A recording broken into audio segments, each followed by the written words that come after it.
আসসালামু আলাইকুম। বিসমিল্লাহির রহমানির রহিম। কেমন আছেন সবাই?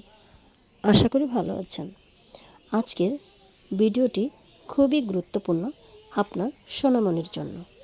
প্রতিটা মাই সন্তান জন্মের পর বিভিন্ন চিন্তা করে থাকে এবং ডক্টররা বাচ্চা হওয়ার পর টামি টাইম করতে বলে। আমরা আজকের ভিডিওতে জানব টামি টাইম কী, টামি টাইম কীভাবে করায় এবং কখন থেকে শুরু করতে হয়। বিভিন্ন প্রশ্ন আজকের এই ভিডিওর মাধ্যমে তার উত্তর খোঁজার চেষ্টা করব সবাই। চলুন আর দেরি না করে চলে যাই মূল ভিডিওতে। প্রথমেই জানব টামি টাইম কী, যেটা আজকের ভিডিওর মূল বিষয়। টামি টাইম হলো শিশুকে জাগ্রত অবস্থায় পেটের উপর শোয়ানো, যাতে গলা, কাঁধ ও শরীরের মাংসপেশি মজবুত হয় এবং হামাগুড়ি, বসা ও হাঁটার প্রস্তুতি তৈরি হয়। সহজ কথা, টামি টাইম হচ্ছে শিশু জাগনা অবস্থায় তাকে উপর করে শোয়াবেন। পেটের উপর শোয়ানো মানে উপর করে শোয়াবেন। এতে কি হবে আপনার শিশুর কাঁধ বা গলা শক্ত হবে বা শরীরের মাংসপেশি মজবুত হবে এবং হামাগুড়ি ও হাঁটার প্রস্তুতি তৈরি হবে। মোটামুটি বাচ্চার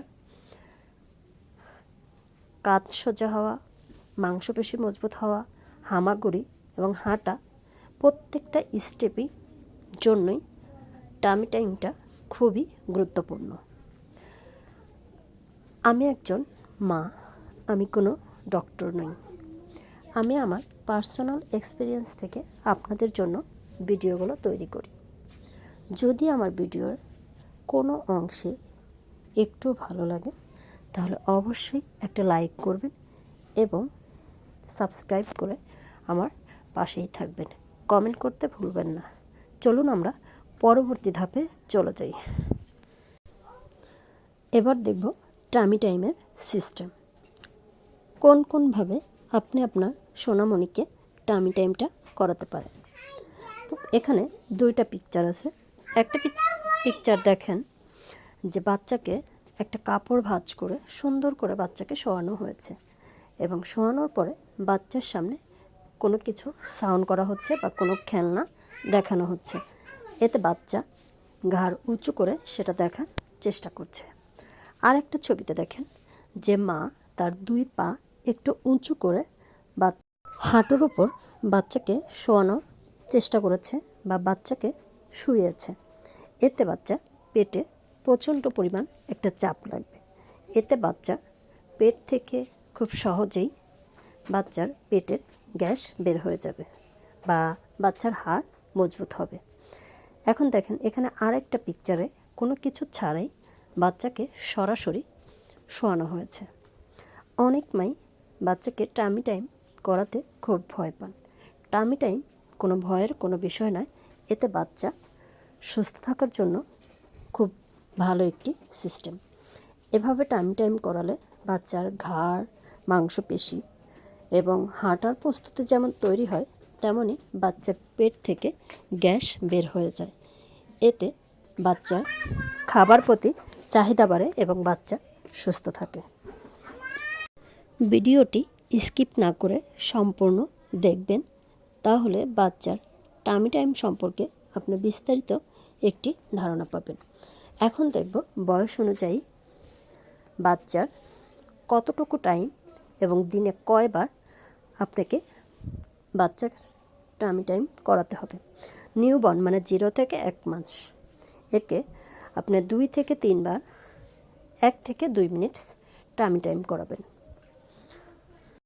এরপরে বাচ্চার বয়স যখন 2 মাস হবে তখন থেকে বাচ্চাকে দিনে 2 থেকে 3 বার বা 4 বার 10 থেকে 15 মিনিট করে তাকে টামি টাইমটা করাবেন।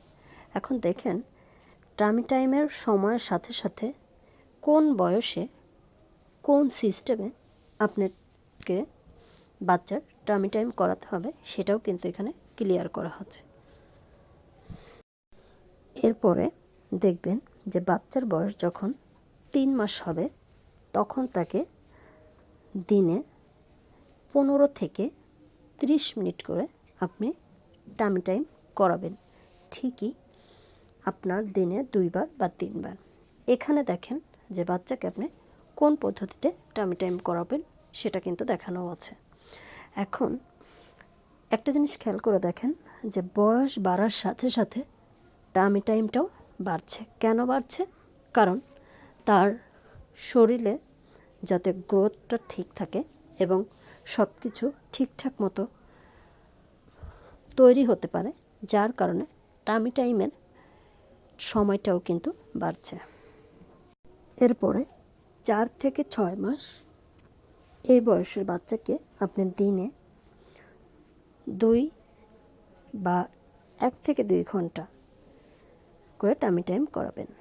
এরপরে 6 মাসের পরে বাচ্চা অটোমেটিকই যখন হামাগুড়ি দেওয়া শিখে যাবে তার আর টামি টাইম প্রয়োজন হবে না। আপনাদের বোঝার সুবিধার্থে আমি এখানে টামি টাইম মেথডটা বয়স অনুযায়ী আবার দিয়েছি। আপনারা অবশ্যই এই মেথডটা খুব ভালোভাবে দেখবেন এবং আগে বুঝবেন এবং সেই অনুযায়ী বাচ্চাকে টামি টাইম করাবেন। এতে দেখবেন বাচ্চা আল্লাহর রহমতে সুস্থ থাকবে।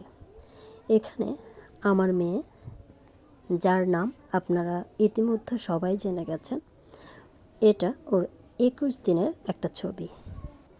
ওকে আমরা যখন থেকে ওর নাভি শুকিয়ে পড়ে গেছে তখন থেকে ওর টামি টাইম আমি শুরু করে দিয়েছি।